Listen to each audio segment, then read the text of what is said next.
Perception को समझने के लिए हम सबसे पहले इस इमेज को देखते हैं। इस इमेज में हमको एक क्लाउड फॉर्मेशन दिख रहा है पांडा का। तो ये जो है ये हमारे ब्रेन ने परसीव करा है कि ये एक पांडा है जो कि क्लाउड से बना हुआ है, ठीक। देन अब अगर हम इस इमेज को देखें तो इस इमेज में हमें क्या दिख रहा है? इस इमेज में हमें दो लाइंस हैं। इनमें से कौन सी लाइन बड़ी दिख रही है?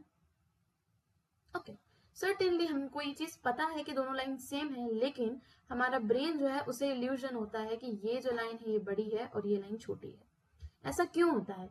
ये सब परसेप्शन की खेल होता है। ये एक्चुअली परसेप्शन इस तरीके से काम कैसे करता है, हमें होते हुए भी इसका इल्यूजन हो रहा है, हमें क्लाउड में भी क्या दिख रहा है? एक पांडा दिख रहा है। तो हाउ डज इट हैपन? ठीक है, तो परसेप्शन के हम एक प्रोसेस समझ लेते हैं। तो जैसे हम क्या करते हैं, हमारे पास जैसे सेंसरी इनपुट आया, फॉर एन एग्जाम्पल हमने केक देखा तो हमें सेंसरी इनपुट आया जो देन हमारे ब्रेन तक सिग्नल गया। इन ब्रेन जो है उसका एक मीनिंग असाइन करता है, उसका एक मीनिंग इंटरप्रेट करता है एंड देन उससे एक परसेप्ट बनाता है। ठीक है, जैसे कि जो इमेज देखी तो इमेज हमने जैसे हमने ये इमेज देखी थी, तो इमेज देखी तो सबसे पहले हमारी आंखों में गई, आंखों से ब्रेन में गई, देन ब्रेन ने इसको परसीव करा कि हाँ ये पांडा है। ओके, तो ये हो गया हमारा परसेप्शन का डेफिनेशन। तो परसेप्शन के कुछ हम ये कह सकते हैं, क्या हमारा परसेप्शन हमेशा करेक्ट होता है?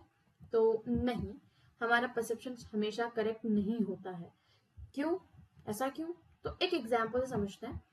अगर जैसे हम क्राउड में हैं, हम भीड़ में हैं, देन हमें सडनली कभी कभी होता है कि कोई हमारा नाम पुकार रहा है, लेकिन जब हम आसपास देखते हैं तो हमें दिखता ही नहीं कि भाई कोई नहीं पुकार रहा हमें। तो ये जो है हमारा ब्रेन जो है उसकी एक्सपेक्टेशन होती है सिमिलर साउंड से, वो एक परसीव कर लेता है कि हाँ हमारा नाम किसी ने बुलाया है, जबकि वो एक्चुअली कभी कभी होता ही नहीं है। इसीलिए इट्स नॉट नेसेसरी कि परसेप्शन हमेशा सही हो। ठीक, तो परसेप्शन को समझने के लिए हम तीन तरीके से समझेंगे या तीन अप्रोचेस देखेंगे। सबसे पहली है gestalt approach, then bottom up processing and top down processing. ठीक है, सबसे पहले हम गेस्टाल्ट अप्रोच को देखते हैं। तो गेस्टाल्ट अप्रोच जो है ये कहती है कि जितनी भी इंफॉर्मेशन हमारे आसपास है उसमें हमारा जो ब्रेन है वो कुछ ना कुछ तरीके के पैटर्न्स ढूंढने की कोशिश करता है। भले ही अगर वहां पर आधी इंफॉर्मेशन भी होगी ना तो भी वो क्या करेगा, कुछ ना कुछ उसमें पैटर्न्स ढूंढने की कोशिश करेगा और हम चीजों को एज अ होल देखते हैं, ना कि पार्ट्स। ठीक, तो जैसे हम अगर इस इमेज में देखें तो हमें क्या दिख रहा है कि एक ट्रायंगल है जो कि 3 सर्कल्स के ऊपर। ठीक, तो ये एक हमारा परसेप्शन बन रहा है, लेकिन यहाँ पर जरूरी है क्या ये ऐसा ही हो? यहाँ पर तो ब्लैंक स्पेस है, एक्चुअल कोई कुछ है ही नहीं, लेकिन स्टिल हमारा जो ब्रेन है इस गैप को फिल करता है और हमें ऐसा रियलाइज करवाता है, हम ऐसा परसीव करते हैं कि यस इट्स अ ट्रायंगल। ठीक है, तो गेस्टाल्ट अप्रोच को एक्सप्लेन करने के लिए हमारे पास कुछ प्रिंसिपल्स हैं, वो कुछ ऐसा है। सबसे फर्स्ट आता है फिगर बैकग्राउंड इफेक्ट या फिगर ग्राउंड इफेक्ट। तो हमें इस इमेज में क्या दिख रहा है? ओके, हम यहाँ पे दो चीजें देख सकते हैं कि दो फेस दिखेंगे ऑन द वाइट बैकग्राउंड या फिर हमें एक वास दिखेगा ऑन द बैकग्राउंड। ठीक है, तो this is figure background effect कि हम चीजों को परसीव करने की कोशिश करते हैं कि कौन सा बैकग्राउंड है, कौन सा फ्रंट में है, उसके बेसिस पर हम उस चीज को जज करते हैं। ठीक, तो this is figure background effect. Then हमारा आ जाता है लॉ ऑफ प्रॉक्सिमिटी। अब इस इमेज को आप किस तरीके से डिस्क्राइब करेंगे? माइट भी हम इसको इस तरीके से डिस्क्राइब करेंगे कि यहाँ पर हमारे पास 3 कॉलम है सर्कल के एंड देन 2 कॉलम और है सर्कल के। ठीक है, रादर देन हम ऐसा नहीं बोलेंगे कि हाँ यहाँ पर एक सर्कल है, यहाँ पर एक सर्कल है, यहाँ पर एक सर्कल है। नो, हमने इसको क्या कर दिया, ग्रुप में डिवाइड कर दिया। तो हमारा जो ब्रेन है वो यही करता है कि जहां पर भी उसे ग्रुपिंग्स दिखती है ना वो उस तरीके से उसमें डिस्टिंक्शन कर देता है, वैसा हमारा पैटर्न बना लेता है। देन हमारा आ जाता है प्रिंसिपल ऑफ सिमिलैरिटी। तो ये कहता है कि हमारा जो ब्रेन है उस सिमिलैरिटी के बेसिस पर ग्रुपिंग कर देता है, पैटर्न्स ढूंढता है। जैसे अगर आप इस इमेज को डिस्क्राइब करोगे तो किस तरीके से करोगे? माइट भी हम इसको इस तरीके से डिस्क्राइब करेंगे कि हमारे पास एक 2 कॉलम है अगेन स्क्वायर के, देन 2 सर्कल के हैं एंड देन दिस। ठीक, हम इसको इंडिविजुअली ना परसीव करते हुए एज अ ग्रुप परसीव करते हैं कि ये ग्रुप है, ये ग्रुप है, ये ग्रुप है on the basis of similarity.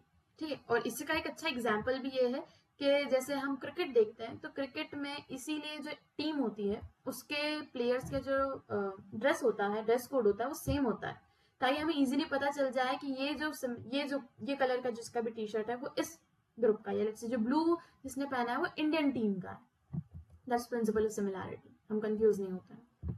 Then हमारा आ जाता है प्रिंसिपल ऑफ कंटिन्यूटी। ठीक है, तो कंटिन्यूटी में क्या होता है कि अगर हम इस इमेज को देखें तो इसमें हम क्या परसीव कर रहे हैं कि लाइन AC और लाइन BD इंटरसेक्ट कर रही है एट पॉइंट O, राइट। लेकिन हम इसको इस तरीके से भी तो देख सकते हैं कि AO और OB मिल रहे हैं BO और OC से एट पॉइंट O। लेकिन हमारा जो ब्रेन है उसको क्या दिख रहा है कि there is a continuity in the line OA and OC, इसीलिए हम इसको एक कंसीडर करते हैं कि AC पूरी एक लाइन है और BD पूरी एक लाइन है। That's principle of continuity. Then हमारा आ जाता है प्रिंसिपल ऑफ क्लोजर। हमें इस इमेज में क्या दिख रहा है, हमें इस इमेज में एक ट्रायंगल दिख रहा है, राइट।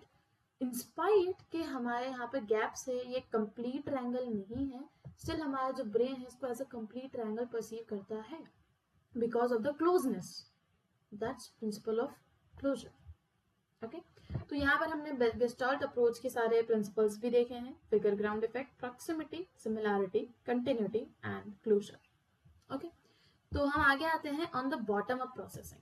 ठीक, तो बॉटम अप प्रोसेसिंग ये बताता है कि हम जितनी भी चीजें हैं उनको छोटे छोटे छोटे छोटे पार्ट्स में एनालिसिस कर कर एक बड़ा मीनिंग बनाते हैं। जैसे कि अगर हम इसी वर्ड को देखें तो यहाँ पर हम क्या करेंगे, BOTTOM, बॉटम। हम छोटे छोटे छोटे छोटे पार्ट्स को देखकर फिर उसका एक पूरा परसेप्ट बनाएंगे एंड देन विल नो कि हाँ बॉटम, बॉटम मीन्स बॉटम। ठीक, देन हम एक एग्जाम्पल देखते हैं। यहाँ पर ये जो एलिफेंट है इसके आपको कितने पैर दिख रहे हैं। ओके, तो यहाँ पर हमने क्या करा, जनरली हम काउंट करने के लिए हमने देखा कि भाई यहाँ से एक पैर निकल रहा है, देन यहाँ से एक पैर निकल रहा है, यहाँ से पैर निकल रहा है, यहाँ से है, यहाँ से है, यहाँ से है। ठीक, तो व्हाट वी डिड इज कि हमने उसके पैरों के जितनी भी लाइंस हैं एंड द ग्राफ्स है एंड द डिटेल्स है उसको ध्यान में रखा। हम डिटेल्स को एनालिसिस कर रहे हैं, तो हम डिटेल्स से पूरी इमेज को जब एनालिसिस करते हैं दैट्स बॉटम अप प्रोसेसिंग।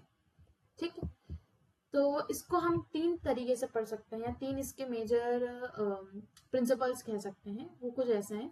सबसे पहला आता है टेम्पलेट मैचिंग। तो टेम्पलेट मैचिंग ऐसा कहता है कि हमारे ब्रेन में ऑलरेडी चीजों के टेम्पलेट होते हैं जिससे हम एग्जैक्ट मैच करते हैं और चीजों के मीनिंग निकालते हैं। जैसे जब हम कोई प्रोडक्ट खरीदने जाते हैं तो उसके ऊपर एक बारकोड होता है जिसको स्कैन करते ही वही एग्जैक्ट प्रोडक्ट की डिटेल आती है, इवन उस कंपनी के दूसरे प्रोडक्ट की भी नहीं आती, उसी प्रोडक्ट की आती है। दैट्स अ टेम्पलेट, और उससे वही एग्जैक्ट प्रोडक्ट आता है। तो वैसा कैसा हमारी मेमोरी में भी टेम्पलेट होते हैं जिससे उसका एग्जैक्ट मैच आता है। जैसे कि फ्रेंड की हैंडराइटिंग हो गई, तो फ्रेंड की हैंडराइटिंग हम देखते हैं तो हम इंस्टेंटली पहचान जाते हैं कि भाई ये मेरे फ्रेंड की हैंडराइटिंग है। क्यों? क्योंकि उसका के दिमाग में जो है टेम्पलेट बन चुका है, एग्जैक्ट मैच है। ठीक, वैसा कैसा क्या होता है कि हमारा ब्रेन जो है वो क्या हो गया, आपका फ्रेंड है, आपका फ्रेंड को देखते ही आपको समझ में आ जाता है कि ये वही इंसान है। क्यों? क्योंकि उसके दिमाग, उसके फेस का आपके दिमाग में टेम्पलेट है जिससे वो एग्जैक्ट मैच कर रहा है। तो दैट्स टेम्पलेट मैचिंग। देन हमारा आ जाता है फीचर एनालिसिस। तो फीचर एनालिसिस ये कहता है कि हम अगेन कुछ चीजों को पार्ट्स में देखते हैं। जैसे कि अगर ये वर्ड है तो इसको हम क्या देखेंगे, एक स्लैंटिंग लाइन, एक हॉरिजॉन्टल लाइन, देन अगेन एक स्लैंटिंग लाइन, इन तीनों को मिलाकर बनता है A and then will perceive या दिस इज एन ए। इसीलिए हम क्या करते हैं, कभी कभी दूसरी चीजों या दूसरी हैंडराइटिंग में या अलग अलग चीजों में भी अगर बना हुआ होता है देन हम स्टिल उसको पहचान लेते हैं कि भाई ये वही वर्ड है। ठीक, तो दैट्स फीचर एनालिसिस। देन हमारा आ जाता है प्रोटोटाइप मैचिंग। ओके, तो ये थोड़ा थोड़ा टेम्पलेट मैचिंग से मिलता जुलता है लेकिन ये डिफरेंट है। मैं इसका पूरा डिफरेंस भी आपको बताऊंगी। ठीक, तो जैसे हमारे दिमाग में प्रोटोटाइप होगा एक एलिफेंट का, लेकिन स्टिल हम इस जब कार्टून वाले एलिफेंट को देखेंगे तो हम इजीली समझ जाएंगे कि ये एलिफेंट है। ऐसा क्यों? तो वो ये होता है प्रोटोटाइप मैचिंग। प्रोटोटाइप मैचिंग में हम जो इमेज है या जो हमारे दिमाग में प्रोटोटाइप है उससे एग्जैक्ट मैच नहीं करते हैं, उससे सिमिलर मैच करते हैं। ओके, तो यहाँ पर हम इसको सिमिलैरिटी के बेसिस पे कैसे जज किया कि भाई हाँ इसका भी एक कान है, 2 दांत है, एक सूंड है।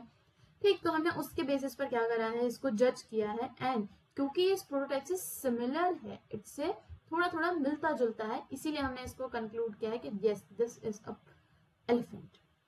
ठीक है, तो दैट्स प्रोटोटाइप मैचिंग। वहीं पर जब अगर हम टेम्पलेट मैचिंग की बात करते हैं तो टेम्पलेट मैचिंग में एग्जैक्ट मैच होना चाहिए, यानी कि when you saw this image, इस इमेज को देखकर आपने कंक्लूड करा कि यस ये एक रियल एलिफेंट है, दैट्स टेम्पलेट मैचिंग। लेकिन अगर हमने जब यहाँ पर इस इमेज को, क्योंकि ये इससे सिमिलर है, हमने जज किया कि it's an elephant, that's prototype matching. Okay, ठीक, चलिए आगे बढ़ते हैं। देन हम आ जाते हैं टॉप डाउन प्रोसेसिंग पर। तो टॉप डाउन प्रोसेसिंग ये कहता है कि हम चीजों को एज अ होल, उसके पार्ट्स नहीं देखते हुए, हमारे जो पास्ट एक्सपीरियंस है उसको, उसके बेसिस पर उसको जज कर लेते हैं, दैट्स टॉप डाउन प्रोसेसिंग। और इसी एक्सप्लेनेशन के कारण हम ये बता सकते हैं कि हम कुछ चीजें जो है मिस आउट कर देते हैं, या हम कुछ चीजें ऑब्जर्व नहीं करते हैं, और हाँ स्टिल हमें मीनिंग कंप्लीट होता है, दैट्स टॉप डाउन प्रोसेसिंग। तो टॉप डाउन प्रोसेसिंग के हम कुछ इफेक्ट्स देखते हैं, जैसे कि पहले एग्जांपल देखते हैं। जैसे कि अगर हम इस इमेज को देख रहे हैं तो हमें क्या दिखेगा, हमें इस इमेज को देखते ही सबसे पहले दिखेगा एक फेस। ठीक है, हमने और कुछ सोचा ही नहीं, जस्ट सबसे पहले एक फेस देखा और हमें परसीव हो गया कि या it's a face, rather than कि हमने पहले घर को देखा, देन घर देखा, देन ये ब्रांच देखा, देन अ बॉय देखा, एंड देन हमें पता चला कि ये पूरा फेस है। नहीं, हमें देखते से ही परसीव हो गया because of our past experience कि एक फेस कैसा दिखता है। ठीक, that's top down processing. Then जैसे हम, इसका एक इफेक्ट होता है चेंज ब्लाइंडनेस। ठीक, तो अगर आप इस इमेज को for a time as a whole पूरा देखोगे तो आपको इसमें कोई डिफरेंस नहीं दिखेगा, बिकॉज आप कंटेक्स्ट की बात कर रहे हो कि भाई दो लोग जो है वो शाफ्ट से कुछ लड़ रहे हैं या फिर दे आर प्लेइंग समथिंग। ठीक, लेकिन जब आप इसको डिटेल में देखोगे तो आपको क्या दिखेंगे कि यार इसमें कुछ ना कुछ चेंजेस जरूर है। दैट्स बिकॉज कि हम जब टॉप डाउन प्रोसेसिंग से सोच रहे होते हैं तब हम चीजों को एज अ होल देखते हैं और इन माइनर डिटेल्स को नहीं देखते हैं। लेकिन जब हम इन माइनर डिटेल्स को एक्चुअली चेक कर रहे होते हैं ना, तब हम टॉप डाउन प्रोसेस यूज कर रहे होते हैं क्या? नहीं, हम उस समय बॉटम अप प्रोसेसिंग यूज कर रहे होते हैं। ठीक है, तो दैट्स चेंज ब्लाइंडनेस। और यही एक रीजन है जिसके कारण हम मूवीज में भी कुछ माइनर चेंजेस होते हैं ना तो हम ऑब्जर्व नहीं कर पाते हैं, बिकॉज हम उस समय के पिक्चर को ध्यान रख रहे होते हैं, क्या हो रहा है उस पर ध्यान रख रहे होते हैं, rather than the elements of it। ठीक है, तो अब हम आ जाते हैं नेक्स्ट, वर्ड सुपीरियोरिटी इफेक्ट। तो टॉप डाउन प्रोसेसिंग का ये एक बहुत ही फैसिनेटिंग इफेक्ट है, मतलब बहुत ही अच्छा इफेक्ट है। ठीक, तो सबसे पहले तो आप इस सेंटेंस को रीड करिए। ओके, इस सेंटेंस में क्या हुआ, यहाँ पर इवन सबकी हर वर्ड्स की स्पेलिंग गलत है। This sentence is easy to read even though the words are scrambled. इसके बाद भी हमारा जो ब्रेन है ये करेक्ट मीनिंग निकालता है। क्यों करेक्ट मीनिंग निकाल रहा है? बिकॉज हमारा जो ब्रेन है वो मीनिंग पर जा रहा है, ना कि वर्ड के स्ट्रक्चर पर। तो वो नहीं देख रहा है कि TIHS है तो ये कुछ और होगा। नहीं, हमारे ब्रेन ने इसको डायरेक्टली इंटरप्रेट कर लिया था, दिस है, ये सेंटेंस है, इवन के स्क्रैम्बल्ड है। तो यानी ये कहता है कि हम जो वर्ड्स है उसको on the basis of meaning ज्यादा जज करते हैं, पास्ट एक्सपीरियंस के बेसिस पर ज्यादा जज करते हैं। ठीक है, तो अब टॉप डाउन और बॉटम अप प्रोसेसिंग को समझने के लिए हम एक अच्छा सा एग्जांपल लेते हैं। ठीक, लेट्स से ये हमारा इमेज है, अब इसमें हमें सबसे पहले क्या दिखा? ओके, तो सबसे पहले हमें अगर फेस दिखता है, दो फेस दिखते हैं, देन हमने टॉप डाउन प्रोसेसिंग यूज करा कि हमने उसको कंटेक्स्ट, एक ब्रॉड व्यू देखते हुए कि हमें क्या दिख रहा है उसको हमने देखा है। ठीक, तो दैट्स टॉप डाउन प्रोसेसिंग। लेकिन अगर हमने यहाँ पर सबसे पहले ये देखा था कि भाई यहाँ पर एक हाउस है, यहाँ मैन है, यहाँ पर एक वुमन बैठी हुई है, फिर यहाँ पर अगेन एक मैन है, मैंने आपने क्या करा है, पार्ट्स को जज करके देन हमें रियलाइज हुआ कि या this is a face, then it's a bottom up processing. और हम ये दोनों ही चीजें पूरी लाइफ में यूज करते हैं। ऐसा नहीं है कि बॉटम अप प्रोसेसिंग करेक्ट है या टॉप डाउन प्रोसेसिंग करेक्ट है, ये कोई राइवल्स नहीं है। बट हाँ, क्योंकि हम कहीं कहीं पर टॉप डाउन प्रोसेसिंग यूज करते हैं और कहीं कहीं पर बॉटम अप प्रोसेसिंग यूज करते हैं, तो ये कॉन्फ्लिक्ट अराइज होता है। ओके, तो this is all for this video, thanks for watching.